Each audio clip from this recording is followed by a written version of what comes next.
ये क्या माजरा है कि पार्टी के सदर को इल्म नहीं है क्या? क्योंकि आज तो बकायदा सुना है कि फहरिस्त तैयार की जा रही है कि क्या क्या पेश करना है नून को। देखिए, पहले दिन जब जहांगीर तरीन और रॉन चौधरी गए हैं तो उन्होंने सिर्फ 2 सीटों की बात की है।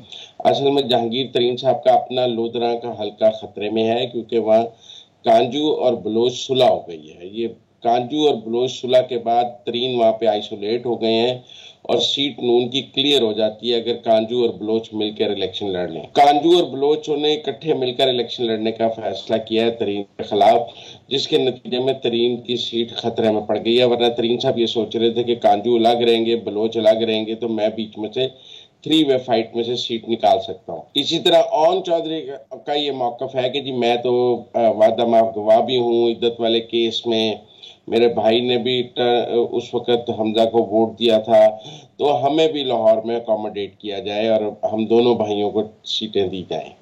ये सिर्फ अपनी 2 सीटों के लिए बात करने गए थे। इन्होंने कोई अलीम खान और किसी की सीट की कोई बात नहीं की, सिर्फ अपनी की। हुआ ये कि ये खबर चूंकि पब्लिक हो गई, उसके बाद पार्टी में रिएक्शन आ गया कि जी पार्टी का चेयरमैन सिर्फ अपनी सीट की बात करने गया, बाकी किसी की बात नहीं की। अच्छा। अलीम खान भी नाराज हो गए, बाकी सब भी। तो अब फेस सेविंग के लिए एक 44 लोगों की लिस्ट बनाई जा रही है कि जी ये दे दी जाए कि हम इन पर सीट एडजस्टमेंट चाहते हैं।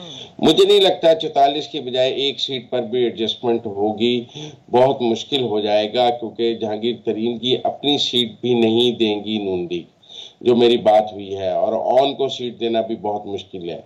ये दुरुस्त है कि जहांगीर तरीन और ऑन के लिए एस्टेब्लिशमेंट का दबाव नून लीग पर मौजूद है कि इनको एडजस्ट किया जाए, लेकिन वो नून के जो जराए हैं उनके ख्याल में कि हमारा वो हल्का क्लियर हो गया है, लोधरा की दोनों सीटें, हम क्यों जाकर ये तरीन साहब को प्लेट में रख कर दें।